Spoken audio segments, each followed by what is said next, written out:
reckon we could still work with this color when it dries. This might be an issue. Company's already made way more money than Jerely Brown and City Pro has ever made. Super comfy. We fully secure this property here. I'm on the road outside just picking up some items for the property. I did tell Michaela that I'm pretty sure this might be an issue to fit in the car. She's like, nah man, it's alright. But luckily, the lady who we purchased it from let me borrow a screwdriver. And I'm here just about to take off the second leg here now. And I should be able to get it firmly in the car. It's a bit of a tight fit, but it'll work.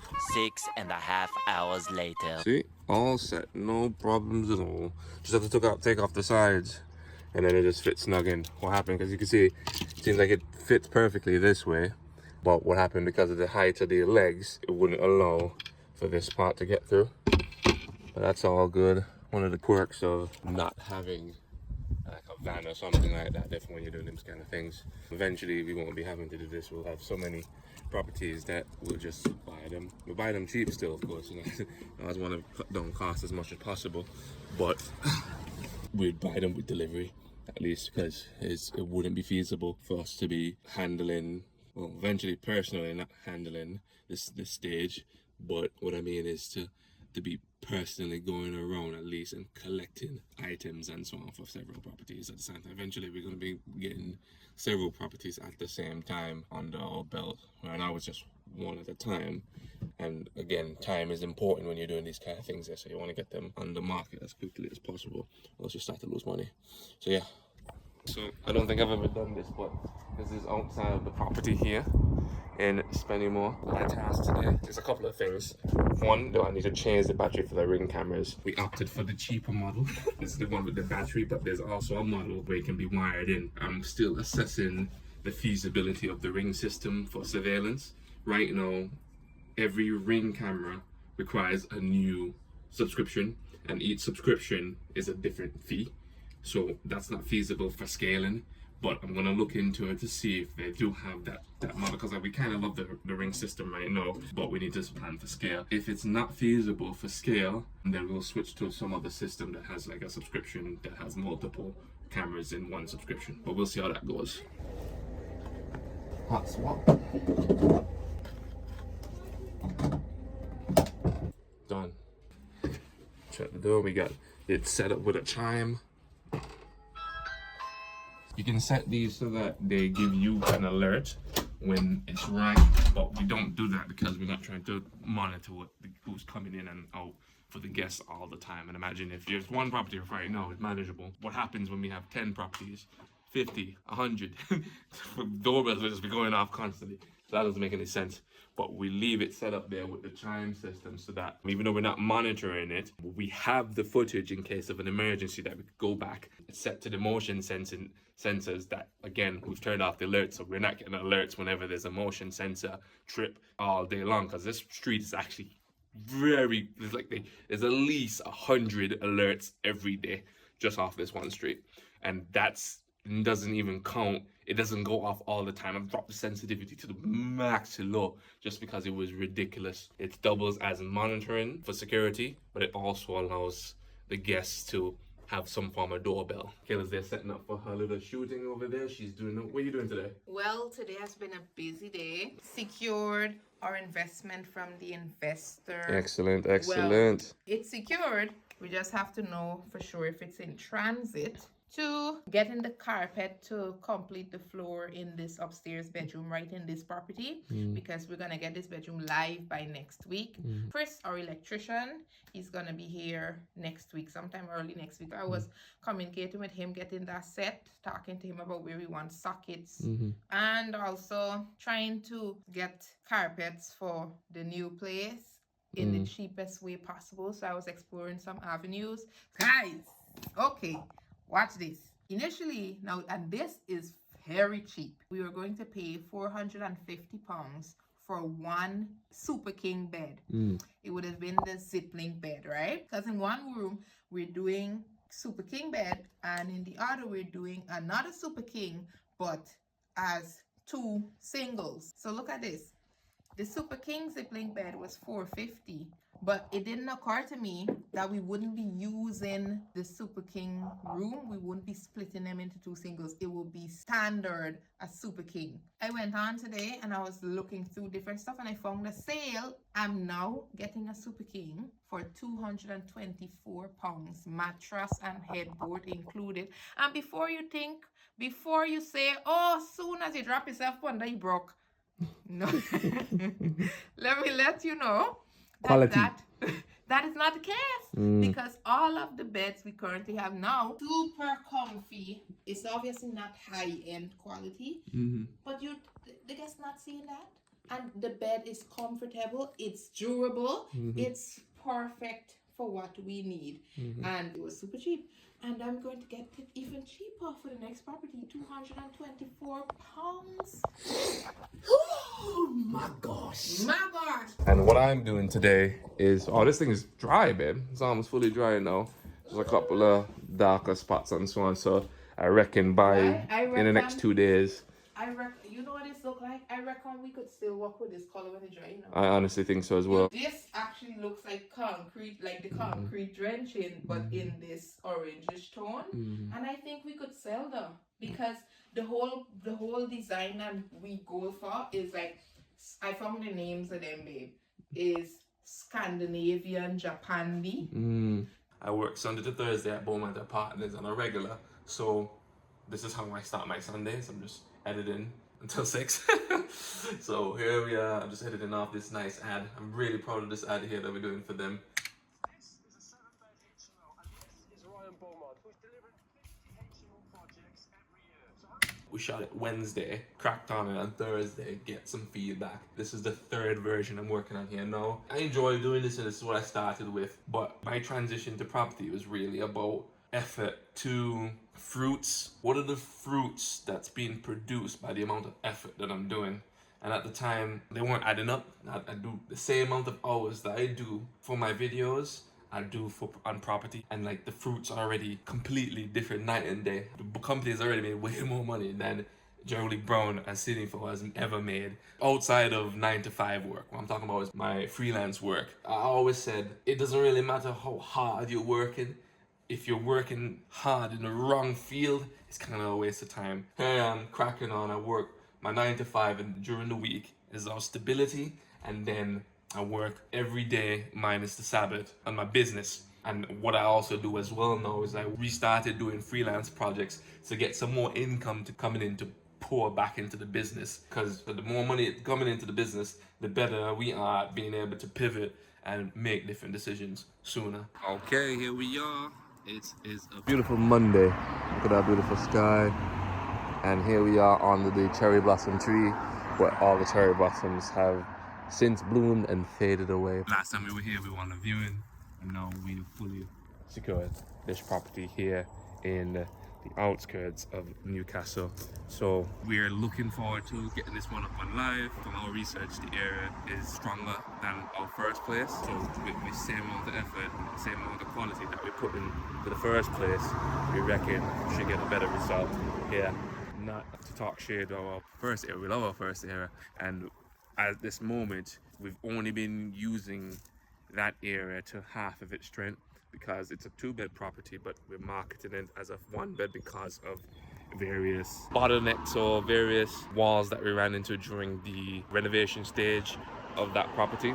So we couldn't really meet our deadline. We just had to put the property up on live with 1 bedroom, and it's been doing decent, to tell you the truth. We've been breaking even and making profit, so that's good. But we now about to implement the 2nd bedroom, which is great. We found a crazy way to get it done, which I'll cover at a later date. But for now, I just want to run through this property here. Beautiful. There we go.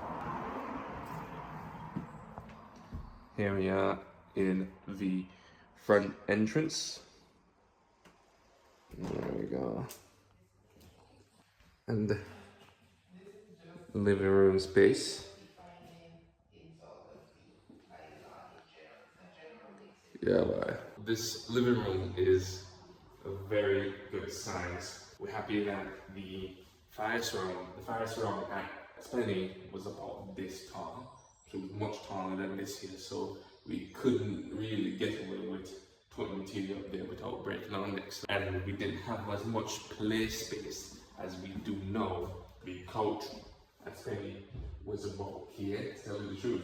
It was literally about here, and then the TV was there. So imagine here, and then having to look up here at the TV, that's kind of wild. But now we have all this space to put the couch, and we have some designs that Colin mocked up for us, Colin and Michaela. They spent a good number of hours working on a nice, efficient design. So we're gonna go through it again with a fine tooth comb to ensure that we're using the space as best as we could, because the other night, as I mentioned outside earlier, is that we kind of shot ourselves in the foot at Spenny because we wanted one thing. We kind of had tunnel vision, so we wanted that one thing so bad that we couldn't see the possibilities. And again, I'll go over that. But for now, let's just go into this property. Let's go upstairs here now. And then again, it's a 3-bedroom property here. Bedroom 1, 2, 3, bathroom. And then this is a utility room here, housing the boiler, which the thermostat is so good over there that we're probably just gonna put a lock on this door here and then use this as storage for turnovers, which is great. Has a lot of space, more than enough space to form the extra sheets and beddings and so on that we need. Here's the bathroom. Honestly, it's a beautiful bathroom. The tile work they did themselves, it looks fantastic, the tile work here. One thing that we do appreciate more is that instead of having those curtains, having curtains for showers is usually a pain, and sometimes it gets stuck to your back while you're bathing, and it just feels so weird, and yeah, like you're being violated by your shower. But with a glass screen, it looks cleaner and doesn't have that violation experience. The problem though is that now we got to deal with lime scale. Thankfully, this is in very good condition as of such, but time, look at here already. Time will just make it harder and harder to deal with. But I'm pretty sure we can find some sort of product to counteract those effects. Look how beautiful this is though. Honestly. Toilet a bit old-fashioned, but there's something classy about this type of toilet here that I think people, and like it's in such good condition that I think it just adds to the space. There's a bit of a fight going on here between the modern and the classy, but I think the right person will appreciate it. And then this is the second biggest bedroom, isn't it? Yeah, it's the second biggest bedroom here. So we're gonna put 2 singles, one here, and a cabinet in the middle with maybe a little table lamp, etc. The outlets here, there's 2 ways about it. We can either just get some sort of extension and just like reroute it to here, because we're gonna have an extender anyway, to be fair. To tell you the truth, that's probably what we should do, because the bedside table will be about here. That's not that far from here. So the lamp could be routed here, no problem, and then we can plug the extension here and put it on top of the table like we currently do at Spinning. We'll do a little bit of cleaning up on these radiators. They've seen better days. Maybe give them a bit of paint. There's 2 floating units here, which they look nice. I don't have an issue with that personally, but goes on to what Michaela and them has decided to do. For these walls, our plan is to go, instead of vertical sound panels, we're gonna do horizontal panels. We like that, how that looks. It looks, and it's gonna be that wood color, is natural. But this time, instead of going for those physicalized ones, it's still gonna be physicalized, but there's these much cheaper ones that we found online. When I say much cheaper, I mean like 10% of the price per roll or per sheet. And they're rolled up, they're much lighter, and they're much easier to deal with. And then in the big room here, here's where we're gonna have a Super King, a single Super King, and then have 2 bedside tables on either side. This one definitely might need, we'll get our boy, our amazing electrician, he's the best, to give us another outlet here, because this one should be able to service the first bedside table, no problem. But that distance is a bit too much to get to the other bedside table and the other bedside lamp. All of these are old TV cords that we have permission to cut because nobody uses them anymore. Anyway, we've cut the ones that were at our first property as well, so that's no problem. We'll just do that ourselves. Just cut them, putty them, paint the wall back again. All these little paint issues, yeah, that's not a problem. We've learned how to deal with it ourselves. We just get a scraper and scrape them off. Michaela says that she's gonna keep these. That's no problem, but we're still gonna go for the ceiling to floor curtains, right? With the slide in action, which is good. But this is just a little extra. So what Michaela's saying is that because this is here, we probably won't have to go blackout. But I think we should still go blackout anyway and leave those just an addition. And then here's the final bedroom. This is the smallest of the three. It wouldn't pass for an HMO, but it's good enough to hold a single right here next to this massive radiator, by the way, so you're gonna be toasty and so on. And you actually have the best view. You know, you get that. Look at that. That's a money shot right there. Here is gonna be the wardrobe, and yeah, so you're simply just gonna, or it's gonna be a standing mirror somewhere around here. I think it's either there or there. Bed's there, bedside table, standing mirror either here, or wardrobe there or there. And then we'll have some same feature walls and same sound panels, horizontal sound panels this time though, instead of the verticals. So the only thing that we're gonna fight with really is these carpets. These carpets are made, whew, these carpets have seen better days, boys. We got some quotes for Spenny. See, Spenny has a huge downstairs open plan kitchen. So I reckon the quote for Spenny, even though the Spenny is a 2-bedroom, those bedrooms are huge. Because honestly, look at the side of this bedroom, right? I think the main bedroom that we don't even have operational right now in Spenny is bigger than this one. These two rooms together, I think, make that one room at Spenny. In terms of the quote, I reckon it would cost us roughly $1,400 or so to recarpet this whole place. It's just something that we don't want to have to deal with in the budget right now. Other more important things that we need. We need a fridge, we need all the appliances, we need the beddings, we need the beds, we need the amenities, we need everything. And we also need to do some renovation. Yeah. Okay, I'm coming. Just call me.